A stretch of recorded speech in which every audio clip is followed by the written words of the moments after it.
നല്ല ബാത്റൂമൊക്കെ എപ്പോഴും നല്ല ക്ലീൻ വേണം. ബാത്റൂമൊക്കെ ദാരിദ്ര്യമുണ്ടാകുന്ന 18 ആളുകളെ പഠിപ്പിച്ചിട്ടുണ്ട് മുത്തുനബി. ദാരിദ്ര്യം, പൈസ ഉണ്ടാവില്ല, പൈസ ഉണ്ടാകാൻ വേണ്ടിയിട്ട് പഠിപ്പിച്ചിട്ടുണ്ട്. അതാരാ? ഏതാണ് ടീം? ഒരു ടീം ആരറിയാം? വൃത്തിയില്ലാത്ത വീട്, ചിലന്തി വലകൾ തട്ടാത്ത വീട്. ചിലന്തി വലകൾ തട്ടാത്ത വീടാണെങ്കിൽ അവിടെ ദാരിദ്ര്യം ഉണ്ടാവും. ചിലന്തി വല മനസ്സിലായില്ലേ? മനസ്സിലായോ? മാറാല മനസ്സിലായോ? മനസ്സിലായി. ഈ ചിലന്തി വലകൾ തട്ടാത്ത വീടുകളാണെങ്കിൽ ദാരിദ്ര്യം. ചില ആളുകളൊക്കെ ബാത്റൂമിൽ ചെന്നാ സുബ്ഹാനല്ലാഹ് എന്നോ കാലത്തുള്ള ഒരു ചെരുപ്പുണ്ടാവും. ബെഡ്ഷീറ്റ് അലക്കലേ അല്ല. കുട്ടികൾ മൂത്രം വെച്ചാലേ അലക്കുള്ളൂ. പിന്നെ പമ്പേഴ്സ് കിട്ടുന്നോടത്ത് അലക്കൂല്ല. പമ്പേഴ്സ് കിട്ടിയാൽ പിന്നെ മൂത്രം വയ്ക്കൂലല്ലോ കുട്ടികൾ. അപ്പൊ നല്ല വൃത്തി വേണം. വൃത്തിയുള്ള വീടുകളിലാണ് ഐശ്വര്യം ഉണ്ടാവുള്ളൂ. ഇന്ന് ഞാൻ പോയ വീട്ടിൽ മാഷാ അല്ലാഹ് ഭയങ്കര ഇഷ്ടമായി. ഞാനും എൻ്റെ ഡ്രൈവറും പറഞ്ഞ അഷ്റഫിൻ്റെ വന്നപ്പോൾ നല്ല മട്ടം. പരിസരത്ത് നോക്കുമ്പോൾ എല്ലാ തെങ്ങിൻ്റെ തോട് വരെ ഒക്കെ അടിച്ച് വൃത്തിയാക്കി, എല്ലാത്തിനും ചെറിയ തടാകമൊക്കെ ഉണ്ടാക്കി. ആ പുരയ്ക്ക് ചെല്ലുമ്പോൾ തന്നെ നമുക്ക് റാത്ത. വൃത്തി നല്ലോണം വേണം. വൃത്തിയില്ലാത്ത വീടാണെങ്കിൽ ദാരിദ്ര്യം ഉണ്ടാവും. ഹബീബനാ സല്ലല്ലാഹു അലൈഹി വസല്ലം 18 കാരണങ്ങളുണ്ടെന്ന് പറയാപ്പോൾ നേരമില്ല. ഇങ്ങൾക്കും തന്നെ പോകണം, എനിക്കും പോകണം. 18 കാരണങ്ങളുണ്ട്. അത് 2-3 പറയാൻ നേരം വെക്കുണ്ടോ നിങ്ങൾക്ക്? മാണേ പറയാം പൈസ ഉണ്ടാകാനുള്ള മാണേ പറയാം പൈസ വേണ്ടേ? എന്നാ വേണ്ട.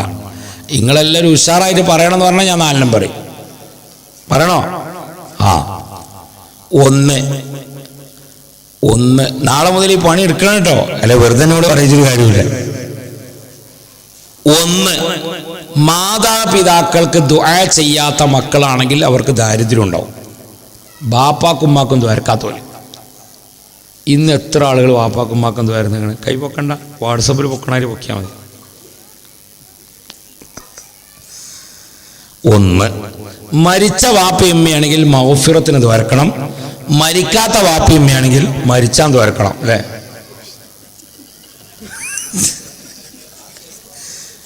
മരിക്കാത്ത വാപ്പയമ്മയാണെങ്കിൽ എന്തെങ്കിലല്ലേ മധുരൊരു കന്നാള് സാഹസ് എന്ന് പറഞ്ഞ് മരിച്ചാൻ വേണ്ടി വരക്കണം. എന്നാൽ പിന്നെ മധുരൊരിക്കാലമാണ്. അല്ല, മരിക്കാത്ത വാപ്പയമ്മയാണെങ്കിൽ ആഫിയത്തിന് വേണ്ടി വരക്കണം. അങ്ങനെ ആഫിയത്തിന് വേണ്ടി വരക്കണം. മരിച്ച വാപ്പയമ്മയുമാണെങ്കിൽ മഗ്ഫിറത്തിന് വേണ്ടി വരക്കണം. 1. രണ്ടാമത്തെ കാരണം, വാപ്പയുടെയും ഉമ്മയുടെയും പേര് വിളിക്കുന്ന ആളുകൾ. ബാപ്പാൻ്റെയും ഉമ്മാൻ്റെയും പേര് മുഹമ്മദ് ഫാത്തിമ എന്നാണെങ്കിൽ അത് വിളിക്കാൻ പാടില്ല.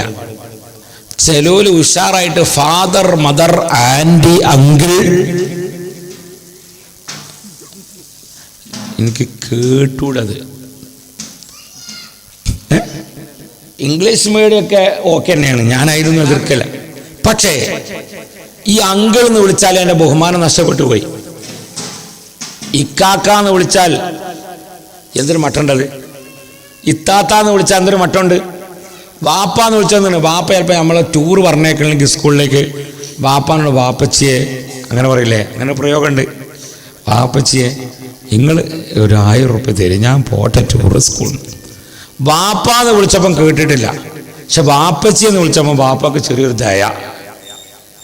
ഉമ്മാന്ന് വിളിച്ചാൽ ചിലപ്പോൾ കേൾക്കില്ല. ഉമ്മച്ചിയെ നിങ്ങൾ വാപ്പച്ചിനോട് പറഞ്ഞാൽ ഒരു 1000 റുപ്യ വാങ്ങി തന്നാണ്, എനിക്കൊരു ഷൂ വാങ്ങണം, പെരുന്നാളൊക്കെ അല്ലേ വരുന്നേ. അപ്പം ആദ്യമായി കൊടുത്ത വാപ്പച്ച പൊന്നാര വാപ്പച്ചിയെന്ന് വിളിച്ചാൽ റെഡിയായി. ഹദീസിലും കാണാം, മക്കളെ ഉപയോഗിച്ചു കൊടുത്ത് പറയാം യാ ബുനയ്യ, യാ ബുനയ്യ. വലതി എന്നാണ് വലതറ കുട്ടിയാ. അവിടെ ചില സ്ഥലത്ത് ഹദീസിൽ ചില സ്ഥലത്ത് പറയാ യാ ബുനയ്യ, എൻ്റെ കുഞ്ഞു മോനെ. തീരെ പറഞ്ഞേക്കാൻ നിൽക്കുമ്പോ കുഞ്ഞു മോനെ. ഉമ്മാന്റെ കുട്ടി പോയിട്ട് ആ പീടി പോയിട്ട് 100 പഞ്ചസാര വാങ്ങി കൊടുന്ന അപ്പൊ നമ്മൾ പോകും. ബാപ്പാന്റെ കുട്ടിയല്ലേ, നാളെ എന്തായാലും ആ കാര്യം ചെയ്യണമെന്നാണ് റെഡിയാണ്. ആ സ്ഥലത്ത് ഫാദറെ ഒരു 1000 കാട്ടിയാറ് എങ്ങനെ ഉണ്ടാവും? കുട്ടി പൈസ എന്തിട്ട്? ഫാദറെ ഒരു 1000 എടുത്താ മദറെ ആയിരം എടുത്ത എന്ന് പറഞ്ഞാൽ അവിടെ ഒന്നും കിട്ടൂല. അപ്പൊ നല്ല എളിമയുള്ള വിനയമുള്ള ഒരു വാക്കാണ്, വേർഡാണിത്. മുത്തുനബി സല്ലല്ലാഹു അലൈഹി വസല്ലം തങ്ങൾക്ക് 100ഓളം ഭാഷ അറിയും. പക്ഷേ മുത്തുനബി ഇന്ന് വരെ ഫാദർ എന്ന് വാപ്പാനെ വിളിച്ചിട്ടില്ല, ഉപ്പ ഉമ്മ എന്ന് വിളിക്കുക. 2. മൂന്നാമത്തെ കാരണം വാപ്പയുടെയും ഉമ്മയുടെയും മുമ്പിൽ നടക്കുക. വാപ്പൻ്റെ ഉമ്മനും മുമ്പിൽ നടക്കുക, വാപ്പൻ്റെ ഉമ്മനും മുമ്പിൽ നടക്കാൻ പാടില്ല. വാപ്പയും ഉമ്മയും കൃഷിപ്പണിക്കാരനാണ്, തേങ്ങമ്മ കയറുന്ന ഒരാളാണ്, മകൻ ഡോക്ടറാണ്, എഞ്ചിനീയറാണ്. ഇല്ല, വാപ്പ മുമ്പിൽ, മകൻ ബാക്കിൽ. ഹോസ്പിറ്റലിൽ ചെല്ലുമ്പോൾ അവൻ ഡോക്ടറാണ്. ബാപ്പ പറയോ ഡോക്ടറെ എങ്ങോട്ട് പോകാന്ന് വിളിച്ചോ? പാപ്പ വിളിക്കോ മകനെ ഡോക്ടറെ? വിളിക്കൂല. ഇപ്പാന്റെ കുട്ടി ഇങ്ങോട്ട് വന്നാണി അറിയും, അതെന്നെ ഡോക്ടറെ. ഇപ്പാന്റെ കുട്ടി ഇങ്ങോട്ട് വന്നാണി അറിയും, ഇതന്നെ സംഭവം. അപ്പൊ നമ്മൾ എപ്പോഴും യാത്ര ചെയ്യുമ്പോൾ നമ്മളെ ഭാര്യനെ മുമ്പിലിരുത്തി, നമ്മളെ ഉമ്മ ബാക്കിലിരുത്തി, വാപ്പ ബാക്കിലിരുത്തുമ്പോൾ അത് ദാരിദ്ര്യം ഉണ്ടാകുന്ന കാരണം. ചിലപ്പോഴൊക്കെ ഉമ്മാര് പറയും, എടാ ഞാൻ ബാക്കിലിരുന്നോളാം, എനിക്ക് വെറ്റിലൊക്കെ തിന്നാണ്ട് തുപ്പാൻ നല്ലത് ബാക്കിലാണ് എന്നും ചില ഉമ്മാര് പറയും. അതൊരു വെറുതെ പറയാം. ഓലെ മനസ്സിലെന്താ ഉള്ളത് നിങ്ങൾ? 22 വയസ്സ് വരെ ഈ ഹമുക്കിനെ ഞാൻ പോറ്റി പൊളത്തി, ഇങ്ങനെ മരണത്തിന്റെ പകുതി വേദന അനുസരിച്ച് പ്രസവിച്ചു. ഒരു പെണ്ണ് കെട്ടിച്ചെടുത്തപ്പോ ഇപ്പൊ ഞാൻ ബാക്കിലും ഓള് മുൻപിലും. ഇതാണ് ആ വെറ്റലിന്റെ അർത്ഥം. ഇതാണ് വെറ്റലിന്റെ അർത്ഥം. അതുകൊണ്ട് ഒരിക്കലും ഉമ്മയും നമ്മുടെ ഭാര്യയും തമ്മിൽ യാത്ര ചെയ്യുമ്പോൾ ഒരിക്കലും നമ്മൾ ഇന്നിപ്പോ എൻ്റെ അടുത്തൊരു കേസെത്തി. ഇമ്മാരും തന്നെ മക്കളോടൊക്കെ ഒന്ന് ശരിക്കും നല്ലലേക്ക് നിൽക്കണം, മരുമക്കളോട് നല്ലലേക്ക് നിൽക്കണം. ഇവിടെ ഭാര്യ വീട് താമസിക്കുന്ന ആളല്ലല്ലോ ഉസ്താദെ, കണ്ണൂരത്തെ മാതിരി അല്ല. ഇന്നിപ്പോ എൻ്റെ അടുത്ത് രാവിലെ ഒരു കേസെത്തി. ആ കേസിലെന്താണ്, ഉമ്മൻ്റെ അടുത്ത് എന്തായാലും അവിടുത്തെ മരുവോള് നിൽക്കൂല. മരുവോള് പറഞ്ഞ തിരിഞ്ഞാൽ മരുമകൾ നിൽക്കൂല. അപ്പോൾ ഓളോട് പറഞ്ഞു, എന്താ ഈ ഉമ്മൻ്റെ അടുത്ത് നിൽക്കാത്തത്? പൊന്നാര ഉസ്താദേ, ആ ഉമ്മൻ്റെ അടുത്ത് നിൽക്കാൻ കഴിയൂല. കാരണം ഉമ്മ ഞാൻ എത്ര തുടച്ചു പോന്നാലും പിന്നെയും പറയും അവിടെ ശരിയായിട്ടില്ല, അവിടെ ശരിയായിട്ടില്ല. എന്നിട്ട് ഉമ്മ എന്ത് ചെയ്യും, ഒരു ബക്കറ്റ് വെള്ളം കൊണ്ടുപോയി പോരാ, എന്നിട്ട് ഓളോട് പറയാം അവിടെ പിന്നെയും തുടക്കും. ഒരു ബക്കറ്റിൽ വെള്ളം കൊണ്ടുപോയി അവിടെ പോയി ഒരു പിന്നെയും തുടക്കുമെന്ന് പറയാം. എങ്ങനെയുണ്ട് ഈ ഉമ്മ? വേറൊരു മസ്ലഹത്തിൽ പങ്കെടുത്തപ്പം ഈ പെണ്ണ് ഉമ്മ എന്ന് വിളിക്കണേനല്ല, തള്ളാന്നേ വിളിക്കണുള്ളൂ. തള്ള പറഞ്ഞ തിരിയോ? പ്രസവിച്ചാക്കാണ് തള്ളാന്ന് പറയില്ല. അത് നല്ല വേടല്ല, തള്ളാന്ന് വിളിക്കുക. അപ്പം ഞാൻ പറഞ്ഞു, നമ്മൾ മസ്ലഹത്തിന് വന്നാണല്ലോ ഇപ്പോൾ, അതുകൊണ്ട് തള്ളാന്ന് പറയല്ലേ, ഉമ്മ എന്ന് വിളിക്കും. അല്ല ഉസ്താദെ, ഞാൻ തള്ളാന്ന് തന്നെ വിളിക്കുള്ളൂ. പിന്നെയും പറഞ്ഞു, ഞാൻ ഈ അങ്ങനെ വിളിക്കല്ലേ, നന്നാവാൻ വന്നതല്ലേ, തള്ളാന്ന് വിളിക്കല്ലേ, ഉമ്മ എന്ന് വിളിക്കും. അല്ലോ. അപ്പം ഞാൻ ചോദിച്ചു, എന്താ എനിക്ക് ഇത്ര വലിയ ദേഷ്യം, എൻ്റെ പുയ്യാപ്പൻ്റെ അമ്മാനോട് ഇത്ര വലിയ ദേഷ്യം എന്താ എനിക്ക്? മറുപടി പറഞ്ഞു, ഉസ്താദെ, വീട്ടിലെ ഫ്രിഡ്ജ് തുറക്കണമെങ്കിൽ ഈ തള്ളൻ്റെ സമ്മതമാണ്. ഫ്രിഡ്ജ് തുറന്നിട്ട് അതിൽ മുസമ്പിയും ഓറഞ്ചും ആപ്പിളൊക്കെ എടുത്ത് തിന്നണമെങ്കിൽ, തക്കാളി എടുക്കണമെങ്കിൽ എന്ത് ചെയ്യണം? ഈ തള്ളൻ്റെ സമ്മതം കിട്ടണം. അതുകൊണ്ടാണ് ഞാൻ തള്ളാന്ന് വിളിക്കണത്. അപ്പം എനിക്ക് തോന്നിയത് തള്ളാന്ന് വിളിച്ചാൽ പോരെ, കരുന്തള്ളാന്ന് വിളിച്ചണോ? ഇത് കരുന്തള്ളാന്ന് വിളിച്ചണോ? ഇങ്ങനത്തെ ആളുകൾക്ക് റമദാൻ എങ്ങനെ ഉണ്ടാവുക? ഇങ്ങനത്തെ ആളുകൾക്ക് റമദാൻ എന്താ? അപ്പൊ ശഅബാനിലും റമദാനിലും നമ്മളിത് റെഡിയാവണം. ഇവിടെ ഇപ്പം ഞാനീ പറഞ്ഞ 2 കക്ഷികൾ ഇപ്പോൾ സദസ്സിലുണ്ടാവും. ചിലപ്പോൾ തെറ്റീകാരം പോകുന്നത്, രണ്ടാളും ഭയക്ക് കൂടിയിട്ടാണ് പോകുന്നത്. ഓരും ഇവിടെ വയലിന് വന്നിരിക്കണ ഇസ്തിഗ്ഫാറും ചൊല്ലും. എന്ത് ഇസ്തിഗ്ഫാർ? ആദ്യം നന്നാവേണ്ടത് വീട്ടിൽ ഭാര്യ ഭർത്താവിനോടും ഭർത്താവ് ഭാര്യയോടും, അമ്മായിമ്മ മരുമകളോടും മരുമകൾ അമ്മായിമ്മനോട്. അതാണ് റജബിലും ശഅബാനിലും ബറക്കത്ത് ചെയ്യണമേ എന്ന് പറഞ്ഞതിൻ്റെ അർത്ഥം. അങ്ങനെ ബറക്കത്ത് ചെയ്തവർക്കാണ് റമദാനുള്ളൂ. എല്ലാവരോടും എന്ത് ചെയ്യണം? നന്നാവണം, എല്ലാവരോടും. അപ്പം ഇന്ന് പോയിട്ട് നിങ്ങളൊക്കെ പെണ്ണുങ്ങളോട് പൊരുത്തപ്പെടിക്കാം.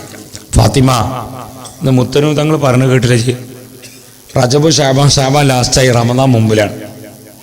ഈ എന്നെപ്പറ്റി കുറേ പറഞ്ഞു. ആദ്യം അങ്ങനെ പറഞ്ഞാൽ മതി, എന്നാൽ പിന്നെ കുഴപ്പമുണ്ടാവില്ല.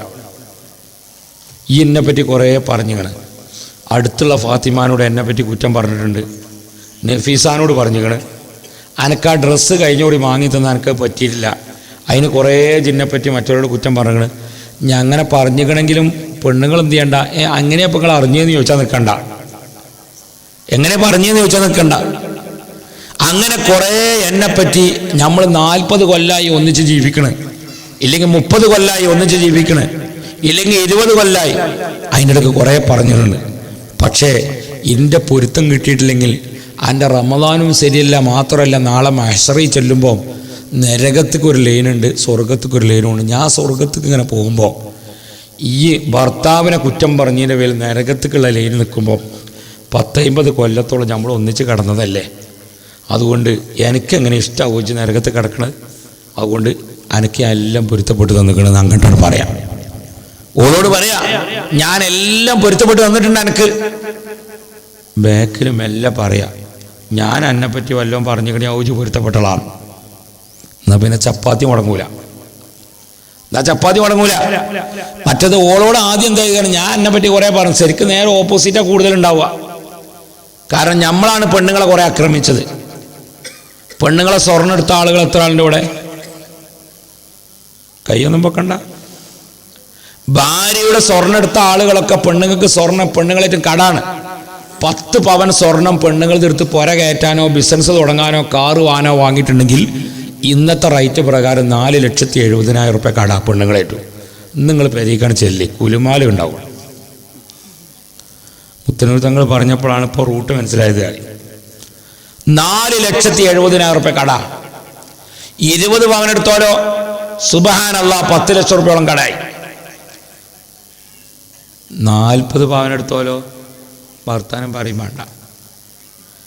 ഇത് പെണ്ണുങ്ങളേറ്റവും കടാണ്. അതുകൊണ്ട് നിങ്ങൾ എന്ത് ചെയ്യണം? ഭാര്യനോട് പറയണം.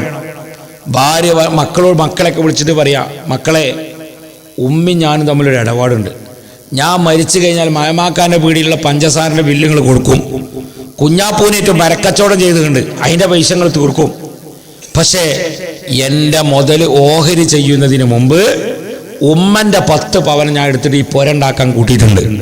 അതുകൊണ്ട് നിങ്ങൾ എൻ്റെ മുതൽ ഓഹരിക്കണതിന് മുമ്പ് കടം വീട്ടണം, ഉമ്മാൻ്റെ പൈസ കൊടുക്കണം. ഉമ്മാക്ക് 10 പവനത്തിന് പൈസ കൊടുക്കണം. എന്നിട്ട് ബാക്കിയുള്ളതിന് 8-1 ആർക്ക് കൊടുക്കണം? പിന്നെയും പെണ്ണുങ്ങൾക്ക് കൊടുക്കണം, ഉമ്മാക്ക്. അതാണ് അനന്തര സ്വത്ത് 8-1. കെണിയായോ അജരെ? സമയമല്ലോ ചോദിച്ചേ. പെണ്ണുങ്ങളെ സ്വത്തെടുത്തിനെ പറ്റിയപ്പോൾ പറയണേ. ആചാര്യ പറയുക സമയം കൂടുതലായി നിർത്തിയാട് തോന്നുന്നു 50 പവൻ എടുത്തുക്കണമെന്ന്. അപ്പോ 10 പവൻ നിർത്താനായോ? ഇപ്പൊ നിർത്തും ഞാൻ.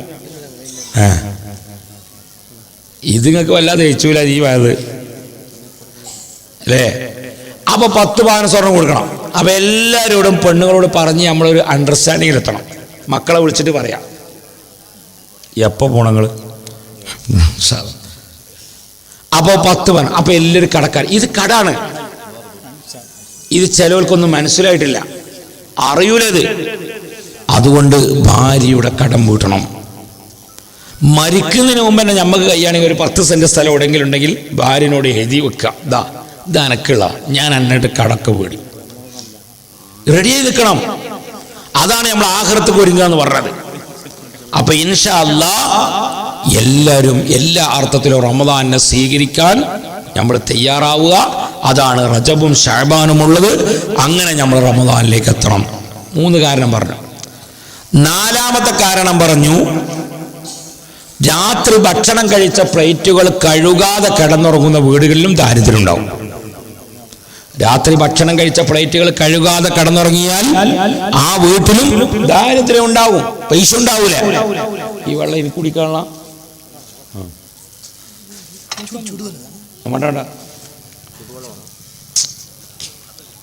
ഈ വെള്ളമൊന്നും ഈ നാട്ടിൽ കുപ്പിവെള്ളത്തിൻ്റെ ആവശ്യമൊന്നുമില്ല. നല്ല കിണറ്റിലെ വെള്ളം കൊണ്ടുവരണം. ഇപ്പോൾ കൊണ്ടുവരണ്ട. നീ ഇതൊന്നും കുടിക്കരുത്, ഇതൊന്നും കുടിക്കാൻ പാടില്ല.